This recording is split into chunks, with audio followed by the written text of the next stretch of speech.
لقمانی حکیم خانه اش خار و خس است. آه مهمانی روا روا همین کلبه بس است.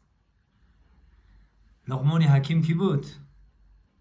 ابن سینا، مدد سینا، با زبان روسی مدد سینا. اکا مدد سینا دا مدد سینا. مدد ما تاجیکا مدد نداریم. ما دا مدد هست، مدد سینا. کمپیرکای مومامون میگفتن کو بسم الله الرحمن الرحیم دستی منه دستی لقمان حکیم نقلاش ای کودکیمون تا به حاضر هممون میدونیم که ابو علی ابن سینا بابای ما، یعنی که همه امکای ما گذشتهای ما مدد ابو علی ابن سینا بود با لقب لقمان حکیم که نان در دری چکدان نانی سوختگی را میتن بعد و دانا میشه و آخران گرده فرزند گردهش پوچکی میگن که گرده فرزند خودش دواش نمیو میره درنی پودینه ها دا کارچش هم گرده بچهش کارچه میسازه میره که دری پودینه دا کارچش میگلته میکامی و که ملایم شده گرده بعد میدونه که پودینه برای گرده دوایی بود. هممون همین اخلا را ای کودکیمون میدونیم و امروز در اینترنت دیده ایستادیم که برادرها چی گپ و چی خبر و مقصد که همسایه سرحدمون ازبکستان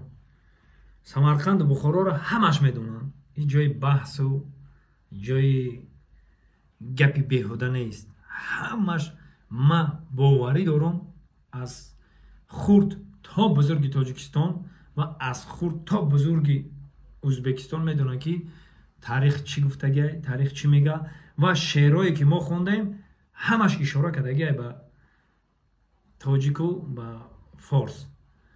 ما مقصد زبانمون فارسی دریه. ما تاجیکا البته که با این گفتن و با استادایی که گذشتگیمون البته میفخریم. نه که من یک چی برای همه جوانا میگم. این شعر ما دورای دانشجوییم خوندم میگه که تا کی تو با گذشتگان مینازی با رودکی و با حافظ شیرازی وقت از سری منبر آزادی سخن خیام دیگر سینای دیگر سازی.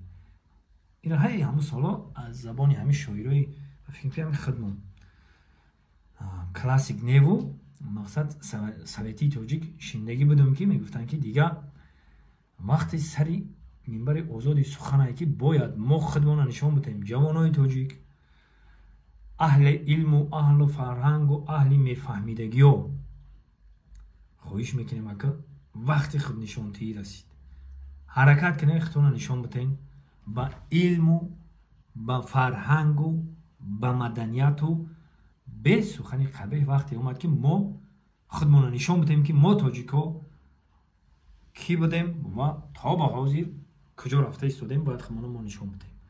واقعی سربلند و خوناباد باشین. گپ هم بسیار شید.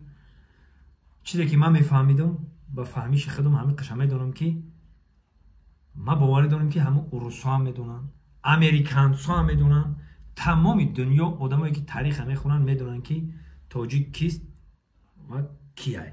خدا نگهبان.